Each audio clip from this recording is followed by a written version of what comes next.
Hello everyone, मैं नील हूँ और हम लोग पढ़ रहे हैं अभी इंडियन कॉन्स्टिट्यूशन में पढ़ रहे हैं इम्पोर्टेंट टॉपिक। जो इस टॉपिक का नाम है हमारा मंत्रिमंडल। इस मंत्रिमंडल में जो हम लोग कंटेंट को ऑलरेडी कवर कर चुके हैं, तो ऑलरेडी 2 क्लासेस में मैंने प्रीवियसली बहुत सारे कुछ को आपको बता दिया है।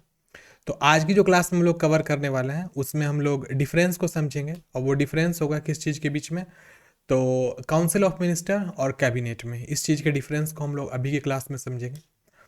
तो चलिए हम लोग देखते हैं सबसे पहले कि मंत्रिपरिषद, जिसको हम लोग काउंसिल ऑफ मिनिस्टर कहते हैं, और दूसरा हमारा जो कैबिनेट होता है, इसके बीच में डिफरेंस क्या होती है।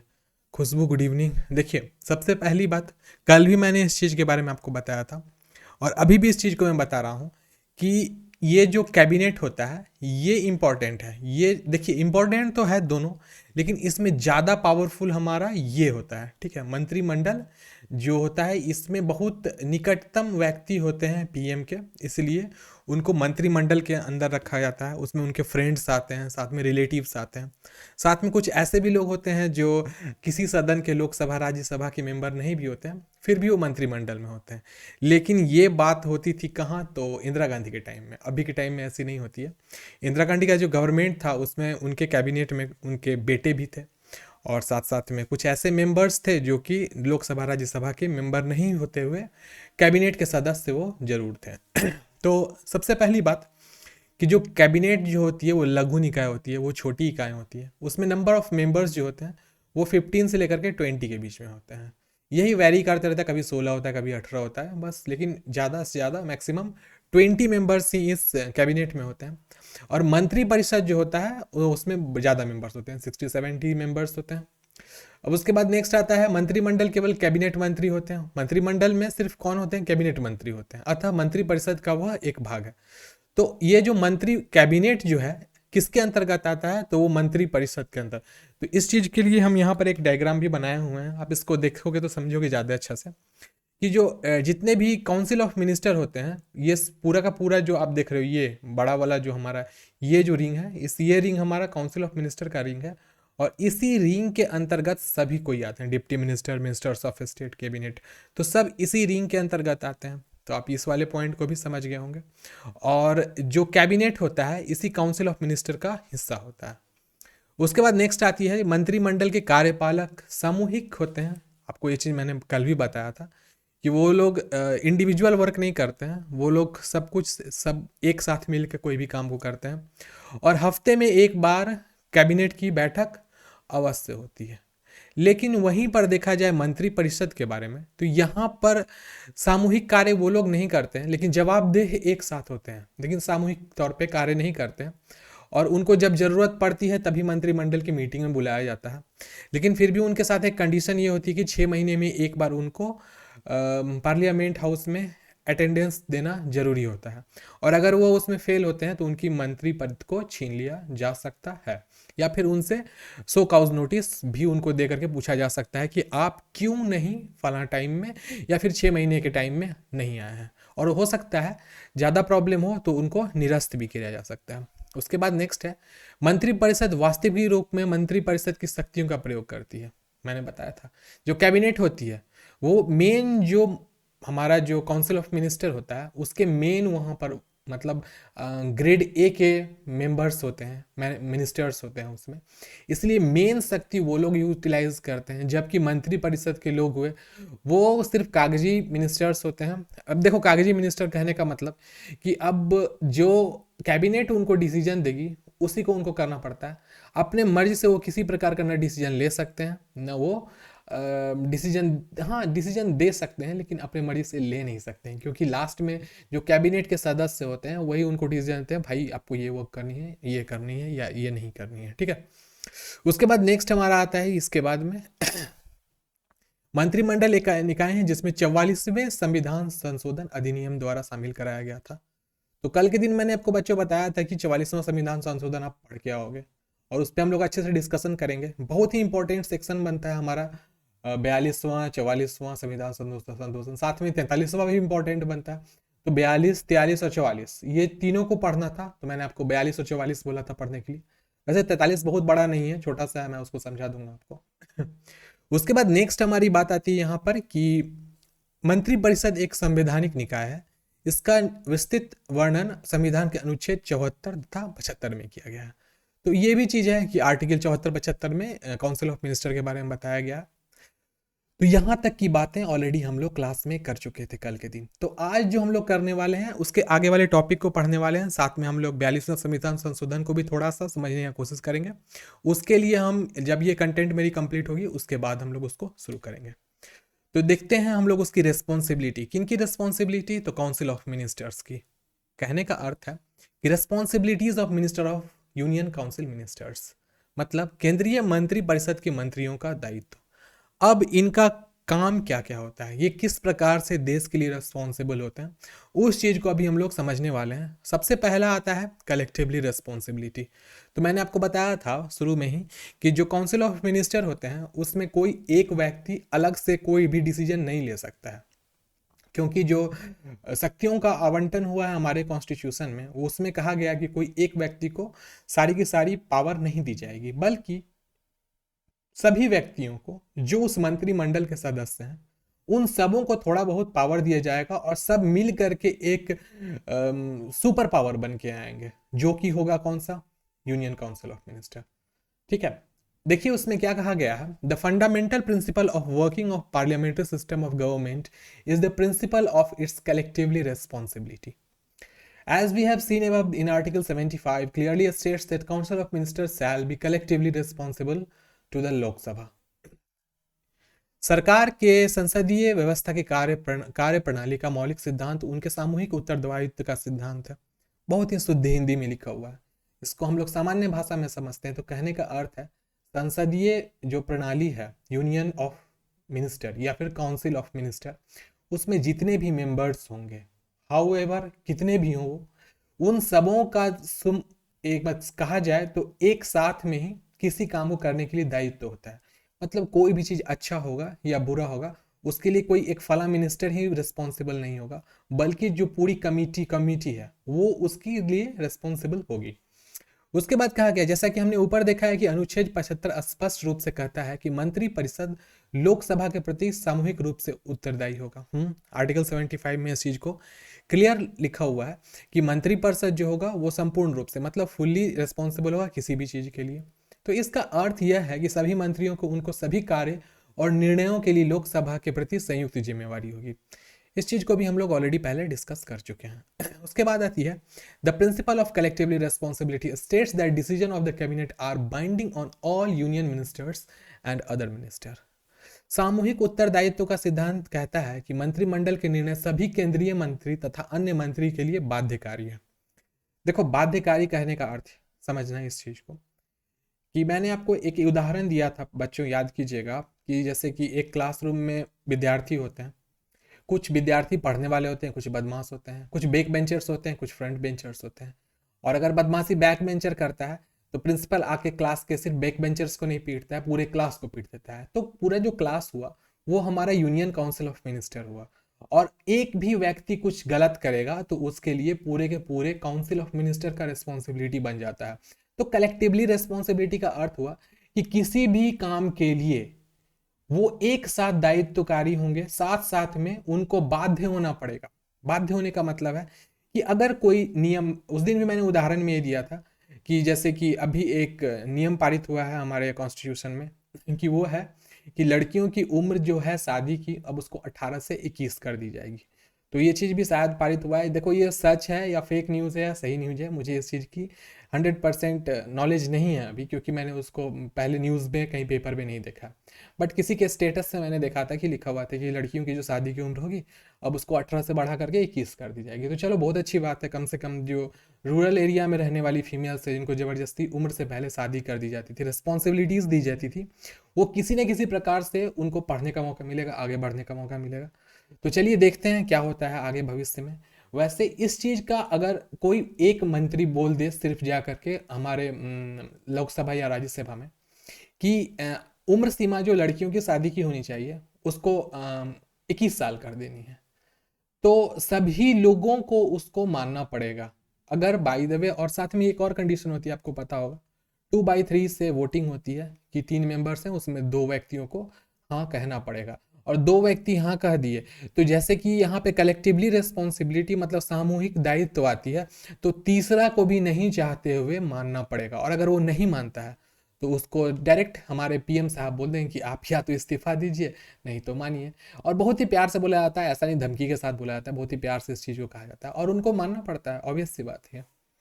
उसके बाद नेक्स्ट हमारी बात आती है, यानी कि सभी मंत्रियों का यह कर्तव्य है कि मंत्रिमंडल के निर्णयों को माने तथा संसद के बाहर और भीतर उनका समर्थन करें। हाँ, ये भी बात है कि अब देखिए, आप रूलिंग पार्टी के मेंबर हो और रूलिंग पार्टी के मेंबर होने के साथ साथ अगर आपके मिनिस्टर में 2/3 ऐसे व्यक्ति हैं जो किसी चीज़ पे एफर्मेटिव है, हाँ कह रहे हैं, तो आपको संसद के अंदर मतलब लोकसभा या राज्यसभा जहाँ पे हो आप वहाँ, और साथ साथ में संसद के बाहर भी उस चीज़ के लिए आप हाँ ही बोलिएगा। ऐसा नहीं है कि आप अंदर में हाँ कह रहे हो, बाहर में जाकर के आप निगेटिव बोलोगे, तो आप ये भी नहीं कर सकते हो। इसलिए आपने देखा होगा कि अगर कोई मिनिस्टर है, जैसे कि फलां पार्टी है बीजेपी, अगर उसके किसी मिनिस्टर ने किसी गलत चीज़ में भी हाँ बोला, तो उसके साथ में जितने भी उसके काउंसिल के मिनिस्टर्स होते हैं वो सब भी हाँ बोलने लगते हैं, बस इसलिए क्योंकि एक काउज होता है वहाँ पे कि अगर वो उसके विरोध में जाएंगे तो समझो वो टीम के हिस्सा नहीं रहेंगे, और टीम के हिस्सा नहीं रहेंगे तो उनसे उनको डायरेक्ट बोल दिया जाए कि भाई आप अब सीट छोड़ो, सिंपल सी बात है। उसके बाद क्या कहते हैं यहाँ पर कि if the minister disagrees with decision of the cabinet and it is not ready for it, he will have to resign. और सिंपल सी बात है, अगर कोई भी मंत्री मंत्रिमंडल के किसी निर्णय को लेकर के असहमत है और तैयार नहीं है, तो उसके पास सिर्फ एक ऑप्शन रहता है, या तो मानो और नहीं तो त्याग पत्र दो, उसके अलावा उनके पास कोई दूसरा ऑप्शन नहीं होता है। उसके बाद आती है नेक्स्ट टॉपिक हमारी व्यक्तिगत उत्तरदायित्व के ऊपर में। तो अनुच्छेद 75 में व्यक्तिगत उत्तरदायित्व का सिद्धांत भी वर्णित है। यह कहा जाता है कि मंत्री राष्ट्रपति के पश्चात अपने पद पर बने रहेंगे, जिसका अर्थ है कि प्रधानमंत्री की सलाह पर राष्ट्रपति किसी भी मंत्री को उस समय भी हटा सकता है जब मंत्री परिषद को लोकसभा का विश्वास मत प्राप्त है। देखो, इसका दूसरे शब्द में कहने का ये अर्थ है कि जो हमारे पीएम है वो जब चाहेंगे किसी भी मंत्री को हटवा सकते हैं, किनको कह करके, तो राष्ट्रपति को कह करके। क्योंकि अगर वो एफर्मेटिव नहीं है, वो अगर बाद में पार्टी के लिए प्रॉब्लम क्रिएट कर देगा भविष्य में, तो क्यों उसको पार्टी में रखा जाए, उसको पार्टी से निष्कासित कर दिया जाए। इसी चीज को कहने का अर्थ है। विश्वास प्राप्त वही होता है कि वो उसके लिए एफर्मेटिव नहीं, मान नहीं रहा है उस बातों को। विचारों के मतभेद के कारण अथवा किसी मंत्री के कार्यों को संतुष्ट न होने का प्रधानमंत्री उसे त्यागपत्र देने के लिए कह सकता है अथवा राष्ट्रपति उसे बर्खास्त करने की सलाह से सकता है। देखो, इस चीज का कहने का अर्थ यह है कि अगर कोई मंत्री है, ऐसा कोई ऐसा मिनिस्टर है जिसको बातें अच्छी नहीं लग रही है, तो प्रधानमंत्री उसको बोलेंगे भाई तुम एक काम करो, तुम एकदम अभी तुरंत में त्याग पत्र लिखो और हमको दीजिए, जो हम आपको प्रेसिडेंट को दे देंगे और प्रेसिडेंट आपको बर्खास्त कर देंगे। और नहीं तो अगर वो खुद से त्याग पत्र नहीं देना चाह रहा है और बदमाशी कर रहा है, तो उस केस में जो प्राइम मिनिस्टर होंगे वो जाके किसको कहेंगे, राष्ट्रपति को कहेंगे कि देखिए फला जो मेंबर है पार्लियामेंट का, एमपी है, वो ठीक से काम नहीं कर रहा है, उसकी काम अच्छा नहीं लग रहा है, उसको सिंपल है हटा दीजिए, बर्खास्त कीजिए। तो हमारे जो प्रेसिडेंट होंगे वो ऑर्डर पारित करेंगे और उस व्यक्ति को हटा दिया जाएगा।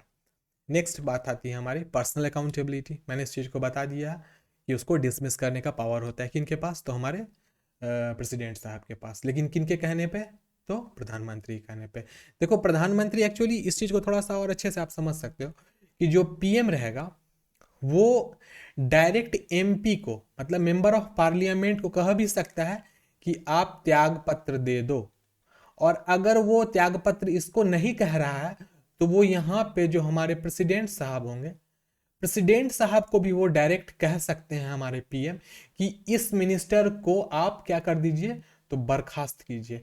तो यहाँ पे दोनों कंडीशन है, बर्खास्त, ठीक है, वो दोनों चीज कह सकते हैं। या तो पीएम के पास, देखिए पीएम हमारे सुप्रीम पावर हो गए पार्टी के जो होते हैं, मतलब सबसे ज्यादा भरोसेमंद व्यक्ति को ही पीएम बनाया जाता है।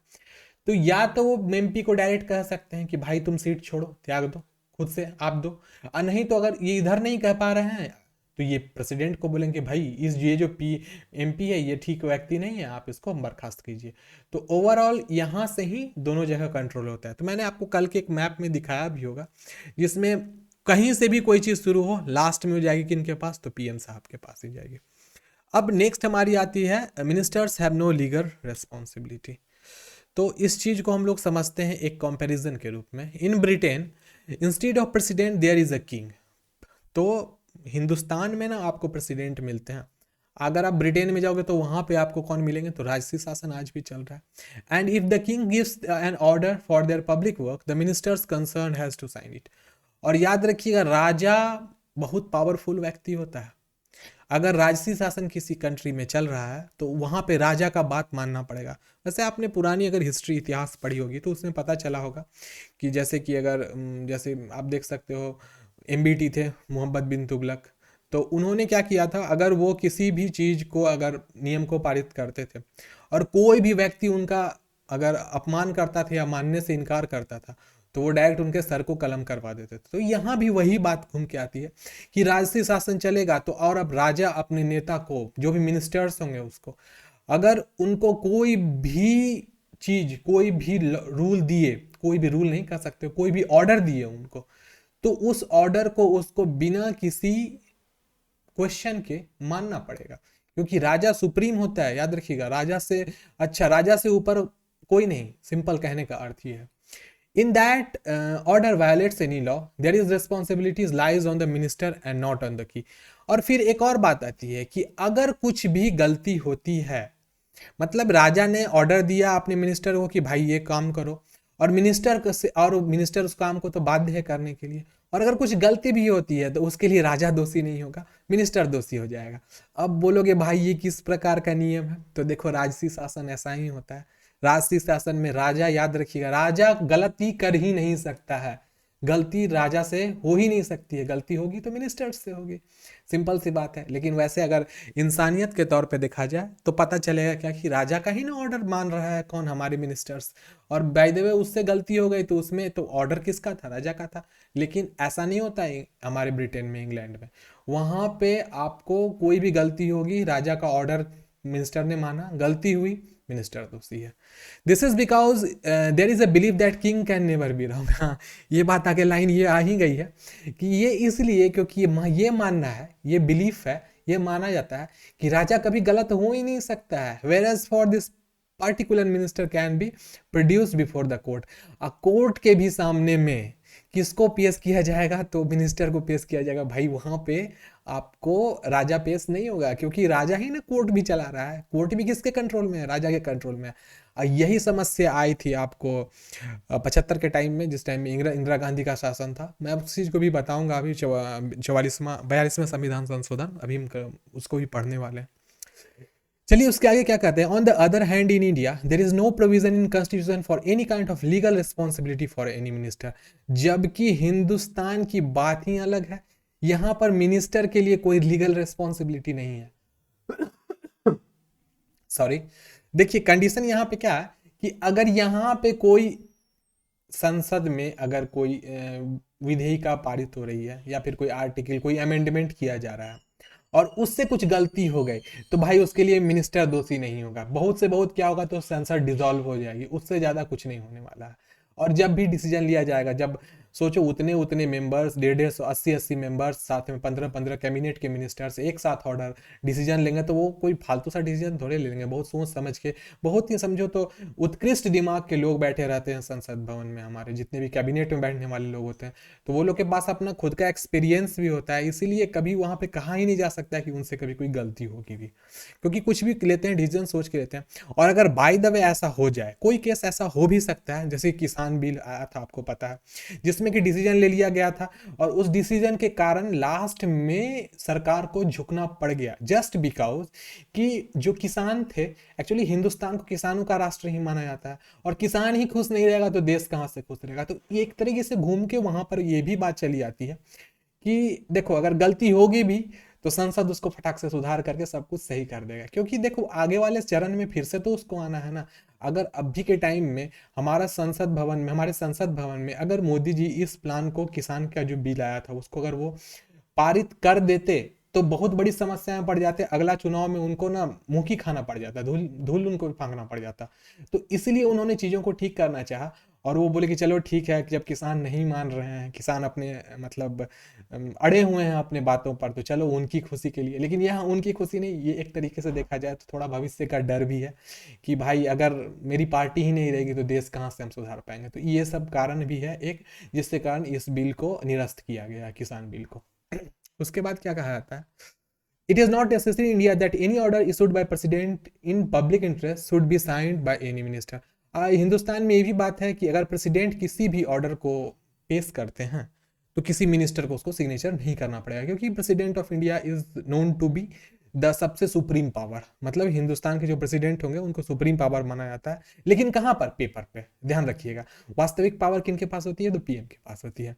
Even the inquiry of any advice given by minister to president is outside the purview of the court. और एक और बात यहाँ पर घूम के चली जाती है कि अगर बाय द वे कोई भी मंत्री द्वारा राष्ट्रपति को कोई सलाह दी जाती है तो वो न्यायालय के भी क्षेत्र से बाहर होगा। मतलब कि हम कभी भी चाहेंगे हमारे प्रेसिडेंट हाउस, मतलब कि पार्लियामेंट से प्रश्न पूछना, तो उसका भी अधिकार नहीं है, क्योंकि प्रेसिडेंट हाउस में जो हमारा पार्लियामेंट है उसमें बैठे हुए लोग, सिंपल सी बात है, वही राजा के तरीके से। तो ये एक्चुअली क्या है, तो ये कहा जाए तो एक तरीके से शक्तियों का आवंटन है जो अलग अलग चरण में है। कभी मिनिस्टर्स के पास चला आता है, कभी हमारे न्यायालय के पास चला आता है, किसी जगह पे प्रेसिडेंट के पास जाता है, किसी जगह हमारे एमपीज़ के पास, और एमपीज़ के जो चीफ होते हैं प्राइम मिनिस्टर, उनके पास पावर चली जाती है। तो पावर का जो आवंटन हुआ है हमारे कॉन्स्टिट्यूशन में, वो बहुत सोच समझ के किया गया है। देखो उसके बाद है mind map, council of minister का मुझे नहीं मिला था, तो आई एम सॉरी बच्चों इस चीज़ के लिए। कॉन्स्टिट्यूशन का जो माइंड मैप था वो मुझे नहीं मिल पाया काउंसिल ऑफ मिनिस्टर का। तो देखिए हम क्लास को यहीं पे इसको ख़त्म कर रहे हैं, इस टॉपिक को, क्योंकि माइंड मैप के जरिए बहुत सारी चीज़ें हम समझ पाते हैं, लेकिन इसमें माइंड मैप नाम का कोई वैसा चीज़ नहीं बनता है। आप सिंपली इन सब चीज़ों को एक बार और देख करके समझ सकते हो। तो इस वाले क्लास को हम लोग अभी ड्रॉप करते हैं। आगे का जो कंटेंट है उसको हम बता रहे हैं हम किस चीज़ को अभी पढ़ने वाले हैं। और बस आप लोग को 1 मिनट बच्चों रुकना पड़ेगा। 1 मिनट के अंदर में हम दोबारा दूसरे कंटेंट को लेकर आते हैं, जिसमें हम लोग अमेंडमेंट 42nd अमेंडमेंट को अच्छे से समझेंगे। ठीक है बच्चों, तो इस क्लास को हम अभी 1 मिनट के लिए यहीं पे ड्रॉप करते हैं। आप लोग क्लास को कंटिन्यू रखिए, ठीक है। यूट्यूब पे जितने लोग देख रहे हैं हमें, तो आप लोग के लिए भी मैं लगातार स्ट्रीम कर रहा हूँ। जस्ट अ मिनट, आप लोग वेट करिएगा।